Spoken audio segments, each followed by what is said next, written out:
Sobre o Brasil, eu entendo que, é claro, o Dorival assumiu a seleção há pouco tempo, a gente pode ter esse ponto na nossa análise, mas eu sempre uso como contraponto outros trabalhos que começaram muito em pouco tempo e deram ótimos resultados, como no caso da seleção do Tite, em uma semana. O Brasil estava ganhando de 3-0 da Colômbia, 3-0 do Equador, que eram as sensações da época de quando o Tite assumiu, e foi em uma semana. Então a gente pode ponderar que é pouco tempo, mas eu acho que mesmo no pouco tempo, o Dorival poderia estar fazendo um trabalho melhor com a seleção brasileira com as peças que tem. Porque o Brasil não jogou nada contra a Costa Rica, por exemplo. Costa Rica é bem mais fraca que a Colômbia. Se tivesse tropeçado só na Colômbia, se tivesse sofrido só contra a Colômbia, a gente poderia ponderar aqui que a Colômbia está há 2 anos e meio junto tal, e não sei o quê, mas não é o caso. O Brasil sofreu contra a Costa Rica. E lembrando, o Brasil teve uma preparação para essa Copa América digna de Copa do Mundo. 2 amistosos e depois mais 12, 15 dias ali de treinamento. Então eu acho que a seleção tinha que apresentar mais do que está apresentando nesse momento, porque teve essa preparação bem longa. Sobre jogadores, né, a atuação individual, o Vini mais uma vez foi abaixo, dessa vez o Rodrigo foi abaixo, acho que o Rodrigo tinha ido bem nos últimos 2 jogos, era uma das exceções contra a Costa Rica, na minha opinião.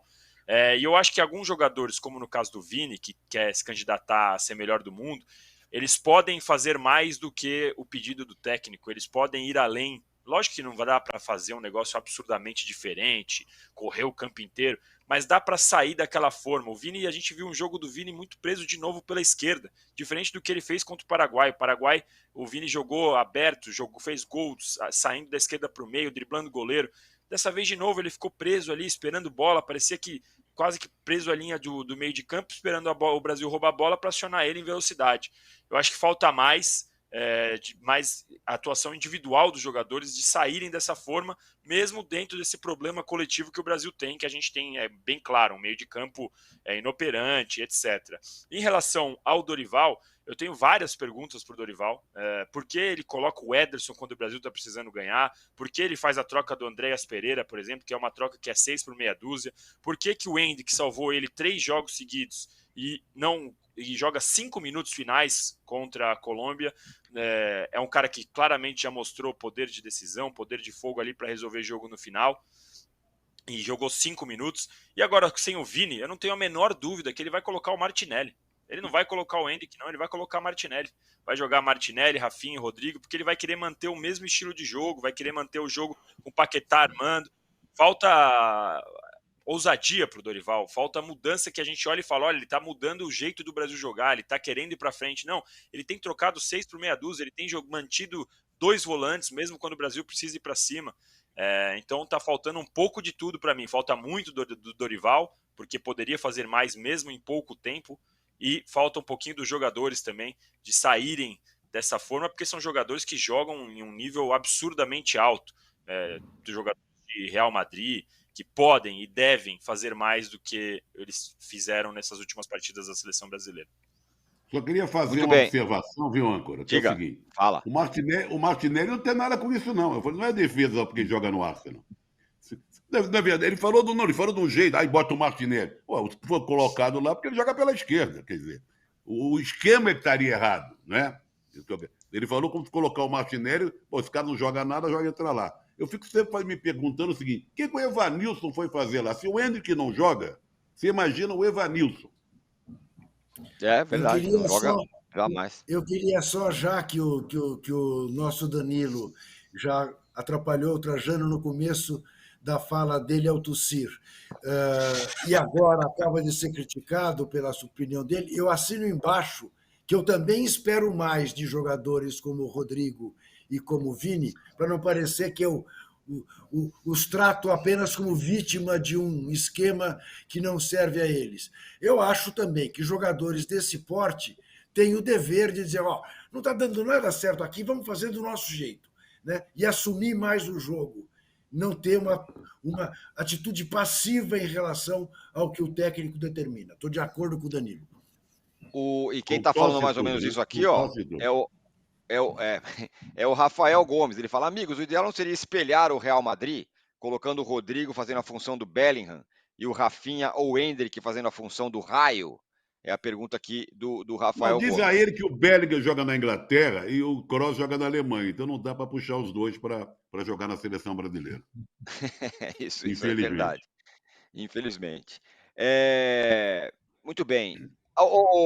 Mauro, você falou sobre um pouco falando sobre jogadores, eu sei que você não quer falar sobre atuações individuais, mas não dá para tirar do olhar o que jogou o Rames. Você diz, o time joga, na Colômbia joga em função do Rames. Vou dar o meu pitaco, e aí quero ouvir vocês. Me pareceu que foi mais do que isso. Não é só uma questão tática, é questão que o Rames dá carrinho, corre que nem um louco no campo inteiro. Ele não parece nem o mesmo jogador, é uma diferença muito grande. E no caso do Vinícius Júnior, me parece, como disse o Danilo, muito enfiado ali do lado direito, meio marcado pela linha lateral, né? Fica muito preso ali. O que você acha, Mauro? Não, a questão não é não falar de atuações individuais. O que eu disse é que eu não vejo muito sentido em falar de atuações individuais de um time que é uma bagunça. O time do Brasil foi uma bagunça, uma pobreza. Coletivamente falando, não tinha nada. Então, individualmente, todo mundo vai mal. Você pode ter um goleiro que faça uma defesa, um zagueiro aparecer para tirar uma bola ou outra, mas, no geral, né, tudo muito ruim. Muito ruim. Eu concordo com o Danilo, dá para ser melhor. O Dorival já teve tempo de fazer algo melhor. E no sábado, acho que ele deveria assumir que é inferior hoje ao Uruguai como time de futebol e fazer um jogo cauteloso. O Uruguai deve ter o controle da partida, deve ter a bola, vai atacar muito o Brasil, tudo indica, e ele vai ter que entrar consciente de que hoje é inferior ao Uruguai. Eu acho que seria o melhor a fazer. Tentar jogar de igual para igual, acho que a chance é grande de se dar mal. Agora, o Rames, veja bem, ele é um primadona, né, Altirano? Ele é uma primadona. Então ele se empolga e se envolve porque a Colômbia é ele. É o time dele. É o time dele. E o São Paulo era mais um. Repito, se você contrata um cara que é uma primadona, muito talentoso, ótimo jogador, né? Mas é uma primadona, como o Ramos Rodrigues, trate-o como tal, ou então você vai ter um impasse. É o que acontece no São Paulo. O responsável está pertinho dele, é o Casares que contratou. Essa é a questão. Contratou sem saber como utilizar, sem pensar em como utilizar, sem se aprofundar numa análise sobre o comportamento do atleta, momento da carreira e de que maneira ele pode ser útil. Foi uma contratação meramente midiática. E mais nada. E foi um tiro no pé, até agora. Então, eu não estou dizendo que ele não tem responsabilidade, tá? Ele tem, claro. O jogador tem. Mas quem contratou porque quis. E apareceu muito ali com ele, né? Só lembrar do desembarque dele. É isso. É isso. Contratação de cartola sem nenhum critério técnico mais aprofundado. Aqui, ó, o Fabiano Moté aqui, Arnaldo, fala o seguinte: o basquete aprendeu que só dá para jogar nível mundial com técnico estrangeiro. A CBF não aprendeu isso até hoje por quê? Quem manda na seleção são os empresários, papapá. E um técnico sem voz, conivente, é melhor, diz ele. Tá aí defendendo, já criticando fortemente o trabalho do Dorival até aqui. Que vamos combinar o trabalho meio no começo ainda, né? Bom, eu defendo o técnico estrangeiro da seleção desde 2010. Para mim, nós estamos 14 anos. Mas, em tese, o Edinaldo também compartilhava dessa ideia, né? O sonhar com o Ancelotti lá atrás. Acho que o Dorival tem suas qualidades e seus limites claros, né? E é um técnico, o Danilo falou a palavra, né? Falta ousadia. Eu acho que ele não é exatamente falta ousadia, né? No Flamengo ele conseguiu colocar Pedro e Gabigol juntos, quarteto ofensivo. No São Paulo ele conseguiu também algumas fórmulas interessantes, mas é tudo devagarzinho, né? Não é no estalar de dedos. Com ele, pelo menos, não foi assim nesses últimos trabalhos que o levaram à seleção brasileira. E aí, né, Tironi, o Dorival também, se a gente vai falar dos jogadores, os dois principais do Brasil e da Colômbia, o Dorival também trabalhou com o Rames, né? Curiosamente, né? Às vezes a gente até esquece. Foi o técnico do São Paulo que mais tempo esteve com o Rames. E tentou, na segunda parte do trabalho dele no São Paulo ano passado, aproveitando a contusão do Caleri, que foi fazer uma cirurgia, simular no São Paulo o esquema da seleção colombiana. Fazer o time jogar em função do Rames exatamente como a Colômbia joga, com 2 caras rápidos pelos lados, fortes, com um atrás do Rames, motorzinho, que faz tudo. Então ele tentou ali no São Paulo mais ou menos dessa forma, fazer o Michel Araújo cumprir as funções que o Arias cumpre, que o Lucas fosse o Luiz Dias e que o David, lembra? O David hoje no Vasco fosse ou o Borré ou outro jogador que já tocasse pelo lado e o Rames pudesse jogar livre quando tivesse com a bola e se movimentasse mais ou menos, cara, guardando as proporções. A Colômbia faz com o Rames mais ou menos que a Argentina faz com o Messi, né? O conjunto todo se move para o craque ter a condição de liberdade de poder decidir jogos. Agora, o que o Rames nunca fez no São Paulo, nem do Dorival, nem do Carpini e nem do Zubeldia, foi dar 3 carrinhos na bola. O gol da Colômbia sai de um carrinho de desarme do Rames. O Rames nunca desarmou um jogador no São Paulo. O Rames nunca deu calção no São Paulo. Isso agora é uma informação, não é uma impressão. A atuação do Rames deixou os jogadores do São Paulo e a comissão técnica do São Paulo e a direção do São Paulo, em vez de entusiasmados, pé da vida. Porque eles concluíram que, de fato, o cara não quer. Ele não se esforça. E agora, concluíram tempos depois, hein? Então, quando o Rames voltar da Copa América, se ele voltar para o São Paulo, ele vai passar no corredor polonês, sabe, Tironi? Se ele ainda jogar no São Paulo. Se ele ainda... Ele vai passar no corredor polonês. E aí é uma outra coisa, não é mais uma questão com o torcedor, porque no grupo do São Paulo ele se recusou a bater pênalti, ele se recusou a viajar com o grupo para a final contra o Palmeiras, ele se recusou a treinar para se apresentar à seleção colombiana, então os caras não aguentam mais ele. Não quer, eles sabem que agora ele pode mais, só observando. E jogo contra o Brasil ainda é um tapa na cara, né? Ainda mais dos brasileiros do elenco. Então o Rames, posso informar vocês, vai ser muito mal recebido se ele voltar ao São Paulo. Vai passar no corredor polonês, vou avisando. E hoje dá para a gente saber que não é apenas uma questão tática, é uma questão de entrega. E muitos jogadores são assim. Eu dei o exemplo. O Messi largou o PSG na parte final do contrato dele. Largou. Você lembra que os caras do PSG queriam pegar o Messi, a torcida? Ele andava em campo. E o Rames está andando em campo no São Paulo. Né? É simples assim, não precisa ter meia palavra, não. O Rames não quer. Agora, assim, ele está nessa, como o Mauro falou, ele está nessa há muito tempo na carreira, nos últimos clubes que ele defendeu, inclusive. E o São Paulo foi lá, não, aqui a gente é capaz de mobilizá-lo de novo. Não vai acontecer. Agora, mas, Arnaldo, você está falando do Rames Rodrigues no São Paulo, né? Que vai ter corredor polonês, o Diaba 4 e tal, não vai ser recebido com confete e serpentina.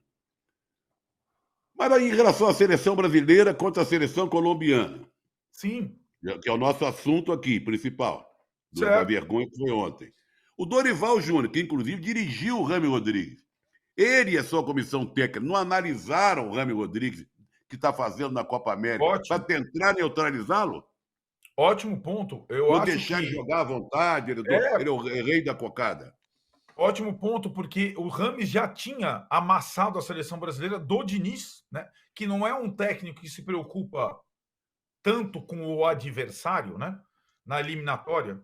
O Rames Rodrigues já tinha jogado muito. Não tanto quanto ontem, mas já tinha jogado. E o Dorival, né, Trajano? A minha impressão é que a alteração da entrada do Andreas Pereira no lugar do Paquetá era também para neutralizar o Rames.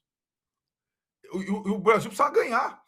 Mas ele coloca mais um cara num triângulo de proteção para tentar neutralizar. O Rames surpreendeu o Dorival. Eu acho que o Dorival não esperava tanto. O Luiz Dias foi bem marcado pelo Danilo, né, na medida do possível.